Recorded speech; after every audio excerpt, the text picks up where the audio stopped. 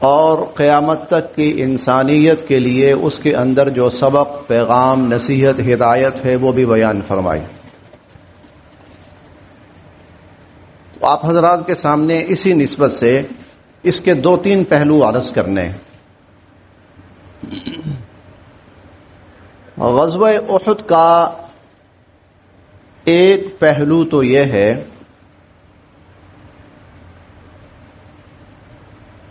کہ اس میں تھوڑی سی غیر متوقع صورتحال پیش آئی۔ غیر متوقع صورتحال کچھ اس طرح سے پیش آئی کہ نبی کریم صلی اللہ علیہ وسلم نے غزوہ احد میں صحابہ کرام کی صف بندی فرمائی۔ صف بندی جب فرمائی آپ نے تو اس میں ایک اونچی جگہ تھی، ایک ٹیلا سا تھا، اس پر آپ نے صحابہ کرام کی 50 افراد پر مشتمل ایک جماعت کہہ لیں، ایک گروپ کہہ لیں، اس کو مقرر فرمایا۔ اس گروپ کے کمانڈر تھے سیدنا حضرت عبداللہ بن جبیر رضی اللہ تعالی عنہ۔ ان کی سرکردگی میں 50 افراد پر مشتمل تیر اندازوں کا ایک آپ قافلہ کہہ لیں، گروپ کہہ لیں، مقرر فرمایا۔ یہ غزوہ احد کا موقع ہے، غزوہ احد کا واقعہ ہے، اور ان کو تلقین فرمائی کہ جب تک میں تمہیں نہ بلاؤں تم نے نہیں اترنا، تم نے یہ جگہ نہیں چھوڑنی۔ تم دیکھو کہ ہمیں فتح ہو گئی ہے تب بھی تم نے جگہ نہیں چھوڑنی، تم دیکھو ہمیں شکست ہو گئی ہے تب بھی تم نے جگہ نہیں چھوڑنی۔ یہ مورچہ نہیں چھوڑنا تم لوگوں نے، کیونکہ وہ جگہ ایک تو اس لحاظ سے اہم تھی کہ یہ صحابہ کرام اونچائی پر ہیں، اگر کہیں سے دیکھتے ہیں کہ دشمن کا پلہ بھاری ہو رہا ہے تو اوپر سے وہ تیر اندازی کر کے دشمن کا زور توڑ سکتے تھے۔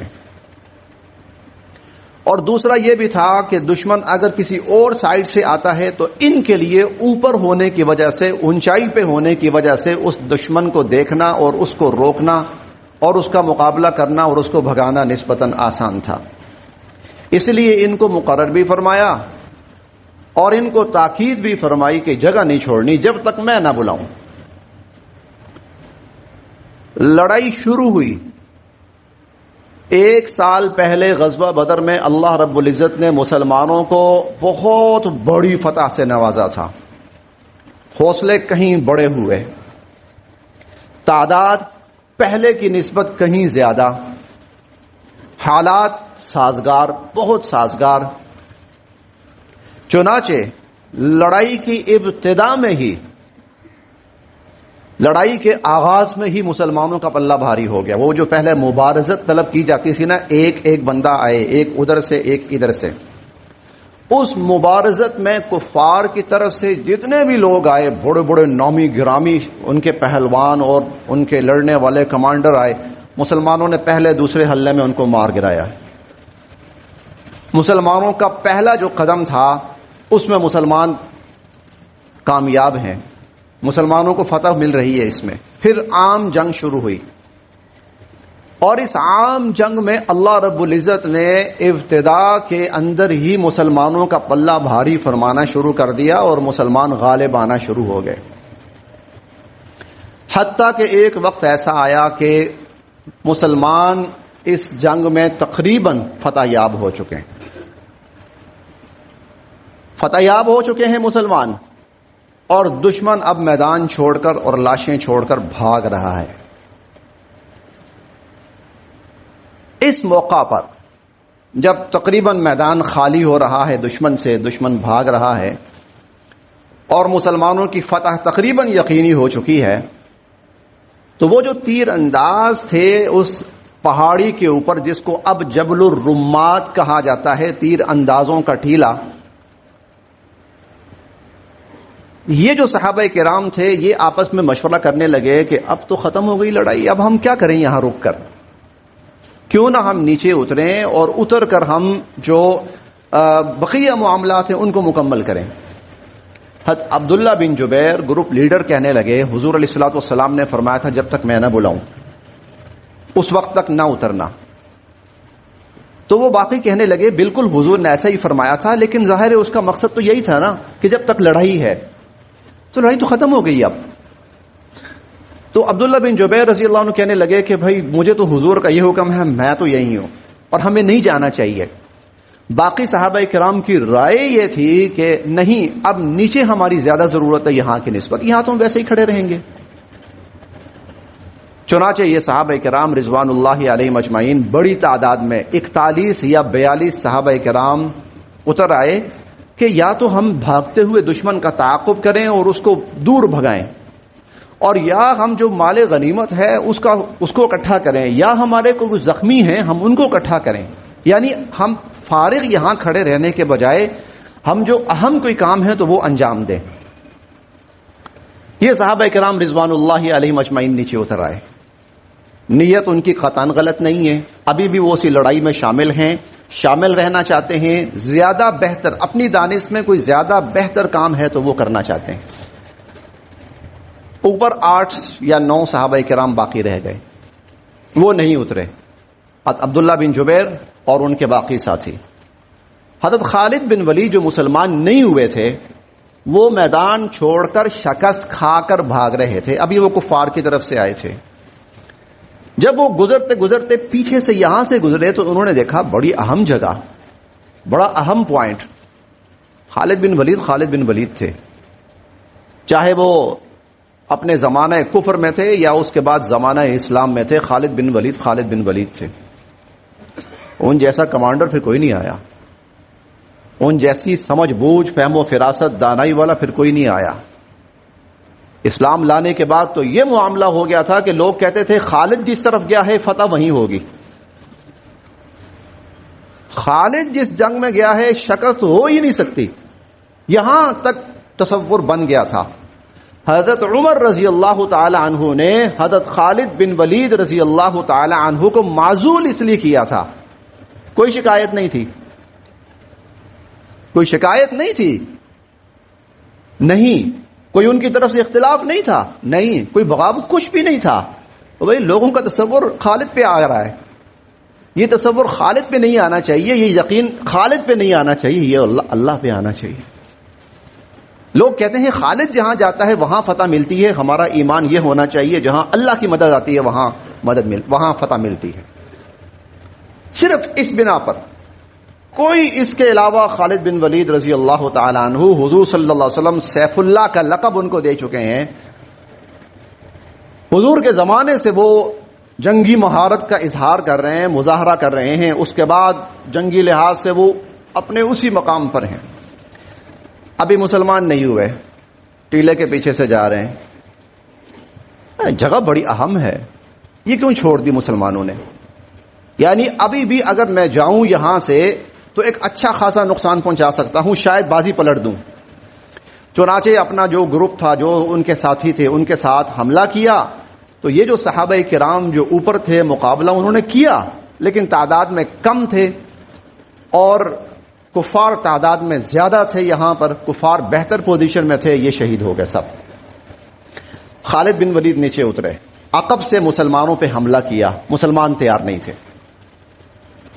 ادھر خالد بن ولید نے فوراً 1-2 ساتھی دوڑائے کہ وہ جو باقی کفار ہمارے ساتھی جا رہے ہیں ان کو کہو ادھر سے میں آیا ہوں، ادھر سے تم آؤ، بازی پلٹیں، ہمیں ایک موقع مل رہا ہے ایک دوبارہ میدان کو اپنے ہاتھ میں لینے کا اور مسلمانوں کو نقصان پہنچانے کا۔ وہاں سے کافر پلٹا، یہاں پہ آ کر وہ نقصان ہوا مسلمانوں کو، جو پھر ہم پڑھتے ہیں قرآن کریم کے اندر بھی، احادیث مبارکہ کے اندر بھی، کہ بہت سارے صحابہ کرام پھر اس حملے میں اور دشمن کے اس حملے کے اندر شہید ہوئے۔ ان میں سیدنا حضرت حمزہ رضی اللہ تعالی عنہ، حضور علیہ الصلوۃ والسلام کے سگے چچا، وہ بھی شہید ہوئے۔ اس موقع پہ یہ بھی ہوا کہ وہ اچانک دو طرفہ حملہ اتنا شدید تھا. میں پھر کہہ رہا ہوں خالد بن ولید تھے. جنگی مہارت، دشمن کو نقصان پہنچانا، یہ خالد بن ولید پہ ختم تھا. اب مسلمان جب یکدم دو طرفہ ان پر حملہ ہوا، ہلہ بولا گیا، اور یہ غیر متوقع تھا. یہاں پر کچھ صحابہ کرام، بلکہ ایک بڑی تعداد صحابہ کرام وقتی طور پر ان کے پاؤں اکھڑ گئے. وقتی طور پر ان صحابہ کرام کے پاؤں اکھڑ گئے. اور وقتی طور پر ایسا بھی ہوا ان الذین تولوا منکم، کہ وہ جس طرف رخ ہوا اس طرف بھاگے. ہوا ہے اس موقع پر. لیکن میں یہاں ایک بات عرض کرتا چلوں، اس پر میں نے تھوڑی سی بات کرنی. میں نے کہا تھا نا 2-3 باتیں کرنی، ان میں سے ایک بات یہ ہے، اچانک پڑنے والی افتاد پر اور اچانک پیش آنے والے ناخوشگوار واقع اور حادثے پر انسان کا تھوڑا سا پریشان ہو جانا، یہ انسانی فطرت ہے. یہ انسانی فطرت ہے. اور اس انسانی فطرت سے انبیاء علیہم السلام بھی مستثنا نہیں ہیں. اس انسانی فطرت سے انبیاء علیہم السلام بھی مستثنا نہیں ہیں. ہو جاتا ہے. موسیٰ علیہ السلام کوہ طور پر اللہ تعالیٰ بلا رہے ہیں. اذ نادى ربك یا موسیٰ، جب اللہ نے پکارا ہے موسیٰ ادھر آؤ. اننی انا اللہ، میں اللہ ہوں. انا ربک، آپ کا رب. میں آپ کو نبوت سے سرفراز کر رہا ہوں. میں آپ کو رسالت دے رہا ہوں. میں آپ کو یہ ذمہ داری دے رہا ہوں. یا اللہ میرا بھائی موسیٰ علیہ السلام ہے، ہارون علیہ السلام ہے، تو ان کو بھی میرا ساتھی بنا دیجئے.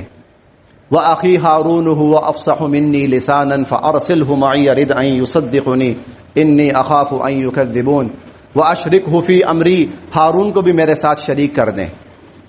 قَدْ أُوتِيتَ سُؤْلَكَ يَا موسیٰ، ٹھیک ہے موسیٰ، ہارون علیہ السلام کو بھی نبوت دے دی. آپ نبی بن چکے، رسول بن چکے، کریم اللہ بن چکے. ڈر نہیں ہے، اللہ سامنے ہے، دیکھ نہیں رہے. ہم کلامی کا شرف حاصل ہو رہا ہے، براہ راست ہم کلامی.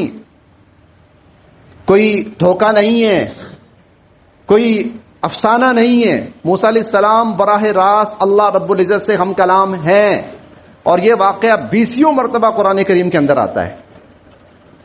اے موسیٰ، آپ کو نبوت دے دی گئی، رسالت دے دی گئی، ذمہ داری بتا دی گئی. وما تلک بیمینک یا موسیٰ، اے موسیٰ تمہارے دائیں ہاتھ میں کیا ہے؟ اے موسیٰ یہ تمہارے دائیں ہاتھ میں کیا ہے؟ قال ہی عصائی، کہا یا اللہ یہ تو میری لاٹھی ہے. اچھا القیہا، ذرا اس کو زمین پر پھینکیے. فالقاہا، موسیٰ علیہ السلام نے اپنی لاٹھی زمین پر پھینکی. موسیٰ علیہ السلام اس وقت کسی دشمن کے نرغے میں پھنسے ہوئے نہیں ہیں. نہیں، کسی دشمن کے نرغے میں پھنسے ہوئے نہیں ہیں. موسیٰ علیہ السلام کہیں فرعون کے دربار میں نہیں کھڑے ہوئے کہ چاروں طرف دشمن ہے اور کسی وقت مجھے ناخوشگوار حادثہ پیش آ سکتا ہے. کہاں ہے؟ وادی طور میں. بالواد المقدس طوا، اے موسیٰ آپ تو بڑی مقدس وادی میں ہیں، جوتی اتار دیجیے. آپ کس کے ساتھ بات چیت کر رہے ہیں؟ اللہ سے براہ راست ہم کلامی ہو رہی ہے. اننی انا اللہ انا ربک، موسیٰ میں اللہ ہوں، آپ کا رب. اچھا یہ کیا ہے؟ لاٹھی. ڈالیے، پھینکیے. فالقاہا، موسیٰ علیہ السلام نے لاٹھی پھینکی. فَإِذَا هِيَ حَيَّةٌ تَسْعَىٰ، تو وہ تو ایک بہت بڑا سانپ اژدہا بن گئی اور وہ سانپ حرکت کر رہا ہے. اب جملہ سنیے اگلا، میرا نہیں ہے، آپ میں سے کسی کا نہیں ہے، کسی انسان کا نہیں ہے. اللہ رب العزت نے حضور علیہ الصلوۃ والسلام پر وحی اتاری. اور یہ جملے جو میں عرض کرنے لگا ہوں، پڑھنے لگا ہوں، یہ اللہ کے قرآن 16ویں پارے کے اندر بھی ہیں، 20ویں پارے کے اندر بھی ہیں، 19ویں پارے کے اندر بھی ہیں. لاٹھی سانپ بن گئی، اژدہا بن گیا. میں وہ خاص الفاظ پڑھنا چاہتا ہوں اللہ تعالیٰ کے، وَلَّا مُدْبِرًا وَلَمْ يُعَقِّبْ. موسیٰ علیہ السلام ایسے پیٹھ پھیر کے بھاگے کہ مڑ کے بھی نہیں دیکھا. وَلَّا مُدْبِرًا، یہ میں لفظ مدبرن جان بوجھ کے بار بار دہرا رہا ہوں. ابھی چند دن پہلے آپ نے شاید کہیں سوشل میڈیا کے اوپر وہ کچھ لوگوں کی بکواس سنی ہوگی، غلیظ، سیدنا حضرت عثمان رضی اللہ تعالیٰ عنہ کے حوالے سے. اس بات کو بنیاد بنایا انہوں نے کہ غزوہ احد میں عثمان رضی اللہ عنہ پیٹھ پھیر کے بھاگے. میں تو بڑا مہذب لفظ استعمال کر رہا ہوں، انہوں نے بڑا غلیظ گستاخانہ الفاظ استعمال کیے اپنے آپ کو مسلمان کہلانے والے. تو بھائی پھر وہ کہو موسیٰ علیہ السلام پر وہی الفاظ جو تم عثمان رضی اللہ عنہ کے لیے کہہ رہے ہو نا، اللہ نے وہی الفاظ موسیٰ علیہ السلام کے لیے استعمال کیے. بولو. مدبرا، وہ دبر دبر کر رہے تھے نا، وہ یہی ہے جو موسیٰ علیہ السلام کے لیے اللہ نے استعمال کیا. تو یہ انسان ہے، یکدم پیش آنے والا کوئی بھی ناخوشگوار واقعہ اس سے متاثر ہو سکتے ہیں.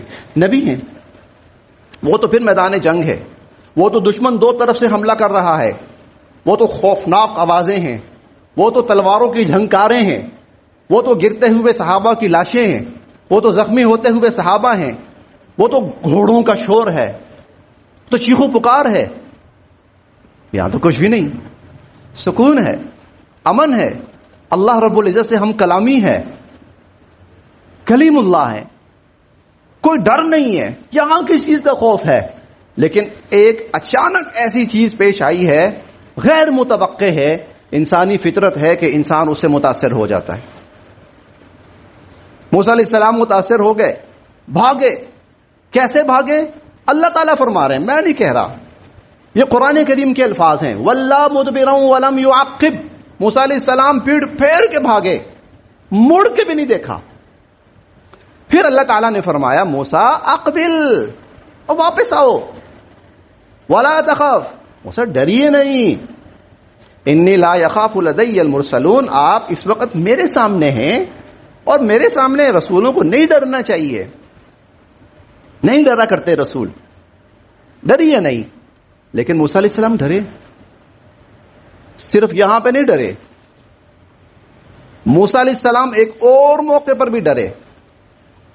وہ جب فرعون کے جادوگر آئے اور انہوں نے اپنا جادو پیش کیا، فَأَوْجَسَ فِي نَفْسِهِ خِيفَةً مُوسَىٰ، 16واں پارہ ہے، 16واں پارہ ہے، سورۃ طٰہٰ ہے. موسیٰ علیہ السلام نے اپنے دل میں ڈر محسوس کیا. قُلْنَا لَا تَخَفْ، ہم نے کہا موسیٰ نہ ڈریے، اِنَّكَ أَنْتَ الْأَعْلَىٰ. کس سے ڈر رہے ہیں؟ وہ جو ایک چیز سامنے پیش آئی ہے. معلوم یہ ہوا اگر کسی شخص کا ایمان ٹھیک ہے، عقیدہ ٹھیک ہے، نظریہ ٹھیک ہے، اور کسی اچانک پیش آ جانے والی افتاد پر وہ تھوڑا سا گھبرا جاتا ہے، تو یہ قطعاً کوئی قابل مواخذہ چیز نہیں ہے، قابل مواخذہ چیز نہیں ہے. اس پر نکتہ چینی نہیں کی جا سکتی. انسانی فطرت ہے، انسانی فطرت ہے. اسی لیے حضور صلی اللہ علیہ وسلم نے غزوہ احد کے بعد کوئی عدالت نہیں لگائی. اے فلاں ادھر آؤ، کیوں بھاگے تھے؟ اے فلاں ادھر آؤ، کیوں بھاگے تھے؟ حضور علیہ الصلوۃ والسلام نے کوئی عدالت نہیں لگائی. ہاں آپ نے عدالت لگائی. کب؟ عدالت تب لگائی تھی جب غزوہ تبوک کے موقع پر کچھ صحابہ کرام نہیں جا سکے تھے. عدالت لگی تھی، وہ آئے تھے، پیش ہوئے تھے اور اپنا سارا واقعہ بتایا اور اپنی صفائی پیش کی. کچھ کی صفائی قبول کی گئی، کچھ کی صفائی قبول نہیں کی گئی. وآخرون مرجون لامر اللہ، کچھ ایسے بھی تھے جن کا معاملہ مؤخر کر دیا گیا، پینڈنگ میں ڈال دیا گیا، ابھی آپ کا فیصلہ نہیں ہوگا، ابھی آپ انتظار کیجئے. پھر وعلی الثلاثة الذین خلفوا، 50 سال کے بعد پھر ان کا فیصلہ ہوا. 50 دن کے بعد، 50 دن کے بعد ان کا فیصلہ ہوا. عدالت لگی وہاں پر. غزوہ احد پہ کوئی عدالت نہیں لگی. اے فلاں ادھر آؤ، کیوں بھاگے تھے؟ اے فلاں ادھر آؤ، کیوں بھاگے تھے؟ عدالت لگی تھی. کب عدالت لگی تھی؟ جب حضور علیہ الصلوۃ والسلام مکہ پہ حملہ کرنے جا رہے ہیں. حاطب بن ابی بلتا رضی اللہ عنہ مسلمانوں کا جو پروگرام ہے وہ کفار تک پہنچانے کی کوشش کرتے ہیں. اللہ تعالیٰ بتا دیتے ہیں کہ یہ خبر پہنچنے جا رہی ہے مکہ. خبر روک لی جاتی ہے, عورت پکڑ لی جاتی ہے, رقہ برآمد کر لیا جاتا ہے. عدالت لگتی ہے. حاطب آؤ آؤ بتاؤ کیوں کیا ہے. لگتی ہے عدالت. غزوہ احد میں کوئی عدالت نہیں لگی تھی. پھر کون ہے جو عدالتیں لگا کے بیٹھ رہے ہیں آج؟ وہ فلاں بھاگ گیا تھا, وہ فلاں نے ایسا کیا تھا. اللہ تعالیٰ نے کیا فرمایا؟ اللہ تعالیٰ نے کیا فرمایا؟ نمبر 1, ثم انزل علیکم من بعد الغم امنۃ نعاسا یغشا. ایک خوف کا وقت آیا, ایک بوکھلاہٹ کا وقت آیا, ایک گھبراہٹ کا وقت آیا اور تمہارے قدم ڈگمگا گئے, لیکن پھر اللہ نے اپنی رحمت سے تمہیں ڈھانپا. ثم انزل علیکم من بعد الغم امنا, پھر اللہ نے تمہیں مطمئن کرنے کے لیے, پرسکون کرنے کے لیے, تمہارے قدم جمانے کے لیے اللہ نے تمہارے اوپر نیند طاری کر دی. اللہ تو یہ کر رہے ہیں کہ کوئی نہیں, ایک حادثہ تھا, خوف کا وقت تھا, قدم تھوڑے سے ڈگمگائے, تھوڑی سی بوکھلاہٹ ہوئی, لیکن یہ لوگ غلط نہیں ہیں, یہ لوگ برے نہیں ہیں, یہ لوگ بھاگنے والے نہیں ہیں. وقتی افتاد نے ان کو پریشان کر دیا, اللہ نے فوراً ان کے اوپر نیند طاری کی. یا اللہ کیوں نیند طاری کی؟ امانتن, تمہیں تھوڑا سا پرسکون کرنے کے لیے, تمہیں فریش کرنے کے لیے, تمہیں ریلیکس کرنے کے لیے اللہ تعالیٰ نے ان کے اوپر نیند طاری فرمائی. ثم انزل علیکم, ہمیں آدھی تصویر دکھائی جاتی ہے. آدھی تصویر بڑی خطرناک ہوتی ہے. آدھی تصویر. پھر آگے اللہ تعالیٰ فرماتے ہیں ان الذین تولوا منکم, اس دن تم میں سے جو لوگ وقتی طور پر میدان چھوڑ کے بھاگے تھے, انما استزلهم الشیطان ببعض ما کسبوا, شیطان نے تھوڑا سا ان کو ڈگمگا دیا تھا. پھر یا اللہ کوئی سزا, یا اللہ ان پر کوئی قدغن, یا اللہ کوئی الزام نہیں. کیا ہے؟ وَلَقَدْ عَفَا اللَّهُ عَنْهُمْ, اللہ نے سب کو معاف کر دیا. آج کیوں تکلیف ہے؟ نہیں جی ہم عدالتیں لگائیں گے, ہم یہ ثابت کریں گے کہ وہ بھاگ گئے تھے. وَلَقَدْ عَفَا اللَّهُ عَنْهُمْ, حضور نے عدالت لگائی؟ نہیں, حضور نے کوئی عدالت نہیں لگائی. کسی کو نہیں ان میں سے بلایا کہ ادھر آؤ کیوں بھاگے تھے. وہ وقتی افتاد ہے. پھر کیا ہوا؟ کیا یہ لوگ بھاگ کر مدینہ آ گئے؟ نہیں نہیں, یہ لوگ بھاگ کر مدینہ نہیں آئے. کہاں تھے یہ؟ پھر جب لڑائی دوبارہ شروع ہوئی, یہ سارے دوبارہ حضور کے ساتھ جمع ہو گئے. یہ سارے حضور کے ساتھ جمع ہو گئے. چنانچہ پھر کفار مسلمانوں کو جمع ہوتے دیکھ کر بھاگ گیا. کفار بھاگ گیا. یہ پورا آپ تیسرا پارہ پڑھیے, چوتھا پارہ پڑھیے, پورا غزوہ احد بھاگ گیا. کفار بھاگ گیا اور وہاں جا کر تھوڑا فاصلے پہ جا کر کچھ لوگوں کو بھیجا, وہ جاؤ مسلمانوں سے کہو کہ کافروں کی بہت بڑی فوج آ رہی ہے. کفار کی ان الذين استجابوا لله والرسول من بعد ما اصابهم القرح للذين احسنوا منهم واتقوا اجر عظيم الذين قال لهم الناس ان الناس قد جمعوا لكم. انہوں نے اپنے کچھ لوگ بھیجے, جاؤ پروپیگنڈا کرو اور جا کر مسلمانوں سے کہو ان الناس قد جمعوا لكم, کفار نے اپنی بہت بڑی فوج جمع کر لی ہے. فخشوهم, ڈرو ان سے. فزادهم ایمانا, ان کا ایمان اور بڑھ گیا, ان کا ایمان اور بڑھ گیا. وقالوا حسبنا اللہ, وہ کہنے لگے ہمارے لیے اللہ کافی ہے. ونعم الوکیل, بہترین کارساز ہے. یہ سب جن کے وقتی طور پر پاؤں اکھڑ گئے تھے, یہ سب دوبارہ اکٹھے ہوئے حضور صلی اللہ علیہ وسلم کے ساتھ. پھر آپ نے پیچھا کیا کفار کا, بھاگ گئے. کفار نے پیغام دیا اگلے سال آئیں گے, اگلے سال یہی مقابلہ ہوگا. حضور علیہ الصلوۃ والسلام نے فرمایا آ جاؤ اگلے سال. اگلے سال حضور نے صرف ان صحابہ کرام کو لیا جو غزوہ احد میں پچھلے سال تھے. صرف وہ صحابہ, ان کو کہا آؤ چلیں. کفار نے ہمیں دھمکی دی تھی 1 سال بعد آئیں گے, ٹھیک ہے چلتے ہیں. 1 سال کے بعد حضور علیہ الصلوۃ والسلام انہی صحابہ کرام کو لے کر آئے. کفر کو آنے کی جرت نہیں ہوئی.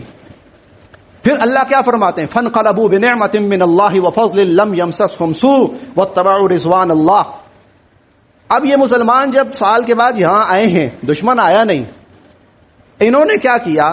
ان کے پاس کچھ تھوڑی بہت چیزیں تھیں، انہوں نے وہ بیچنی شروع کر دی. جب وہ چیزیں انہوں نے لوگوں میں بیچنا شروع کر دی تو پروفٹ ملا، نفع ملا.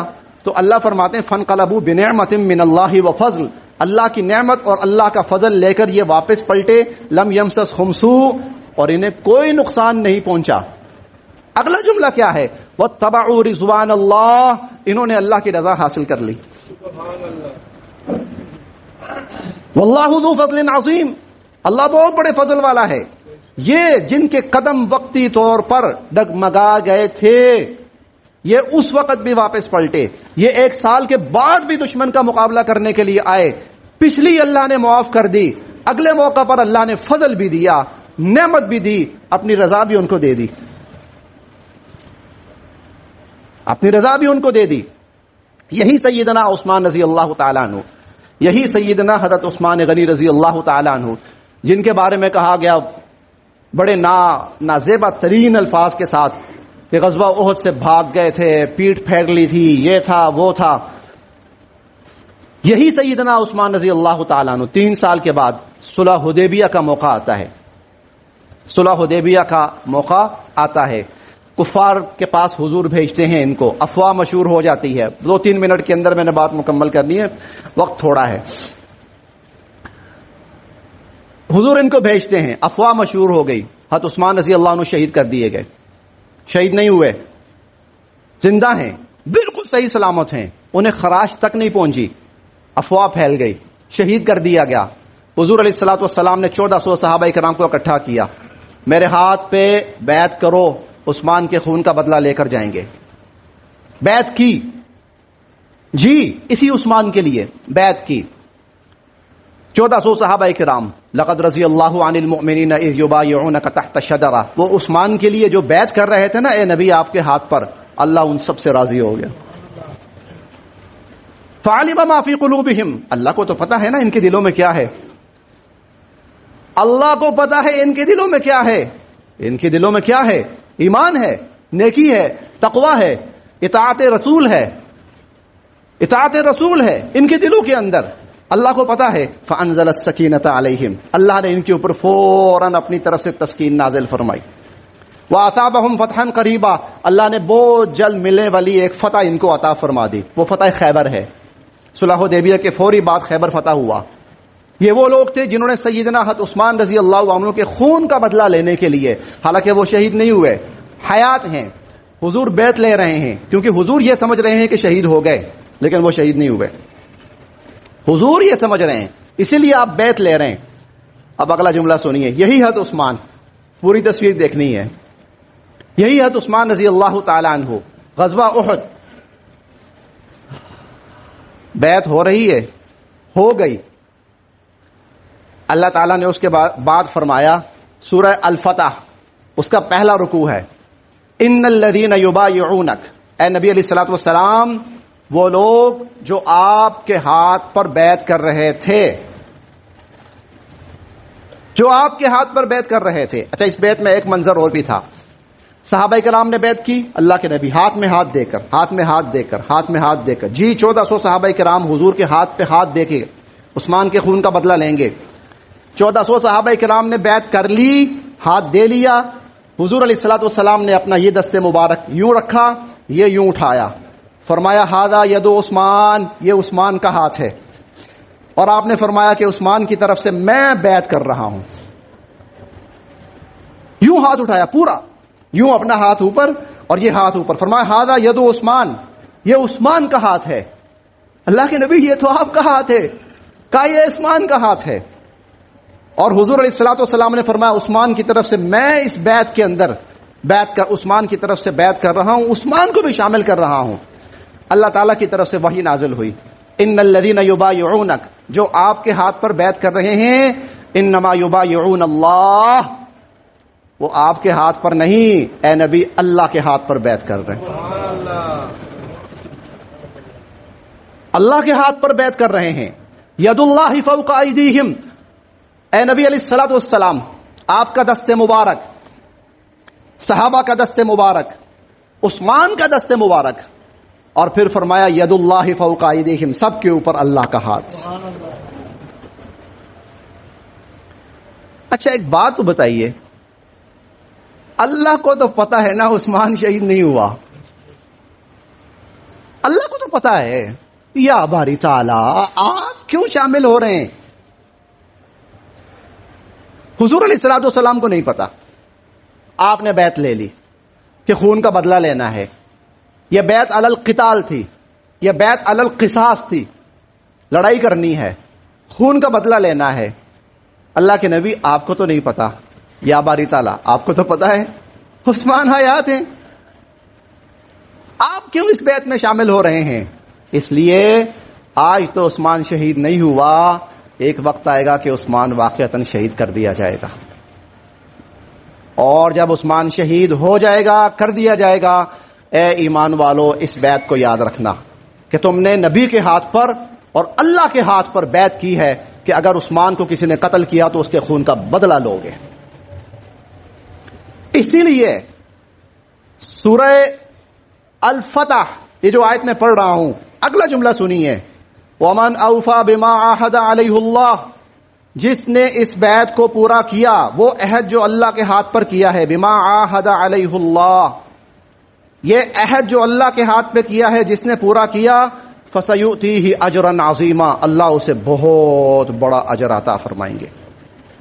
اور وَمَن نَكَثَ فَإِنَّمَا يَنكُثُ عَلَى نَفْسِهِ، جس نے اس بیعت کو توڑا کہ عثمان جب شہید ہوئے تو ان کے خون کا قصاص لینا ہے، بدلہ لینا ہے، جس نے اس بیعت کو توڑا اس کے توڑنے کا وبال اس کے اوپر ہوگا۔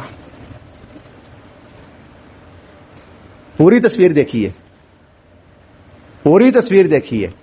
غزوہ تبوک حضرت عثمان رضی اللہ عنہ نے اتنی مالی خدمت کی کہ حضور علیہ الصلوۃ والسلام فرما رہے ہیں ما ضر عثمان ما عمل بعد اليوم، آج کے بعد عثمان کو کوئی عمل نقصان نہیں پہنچا سکتا۔